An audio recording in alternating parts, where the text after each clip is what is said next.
সাকিব, আপনি ভুল করেছেন। কেন দেশকেই সবসময় সবার আগে রাখতে হবে? দেশের ক্রিকেট ধ্বংস হয়ে যাক, আপনার উচিত ছিল শুধুই নিজের কথা ভাবা। আপনি জানতেন নিজের ইচ্ছার বিরুদ্ধে গিয়ে অধিনায়কত্বে যে দায়িত্বটা আপনি নিয়েছেন শুধুই দেশের কথা ভেবে, সেই দেশের মানুষ তা কখনোই মনে রাখবে না। সাকিব, আপনি ভুল করেছেন। বিশ্বকাপের আগে সেই ইন্টারভিউয়ে অপ্রিয় সব সত্য কথাগুলো বলাও ছিল আপনার বড় ভুল। আপনি ভালোই জানেন বাস্তবতার ধার এই দেশের মানুষ ধারে না, তারা বাঁচে কল্পনা জগতে। জেনে শুনেও আপনি আপনার যুক্তি দিয়েছেন, যা ভুলভাবে প্রচার হয়েছে করে যাচ্ছে কিছু ভিউ ব্যবসায়ী। আপনি হয়তো জানেন না তাদের ক্ষমতা আপনার চেয়েও বেশি। দেখলেন তো, জাতীয় হিরো থেকে আপনি এখন সবার চোখের বিষ।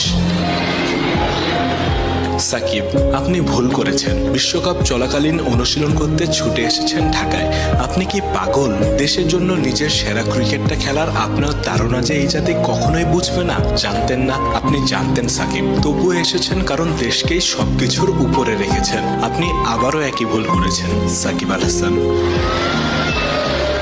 সাকিব, আপনি ভুল করেছেন। দিনের পর দিন, বছরের পর বছর এই জাতি ইমোশনাল, বাস্তবতা তারা বুঝে না। আপনি এই দেশে কাটিয়ে দিলেন 37 বছর, এখনো তা বুঝলেন না? একটু বোকা তো এই জাতিকে আপনিও বানাতে পারতেন, ইমোশন বেচে কিনতে পারতেন বীরত্ব।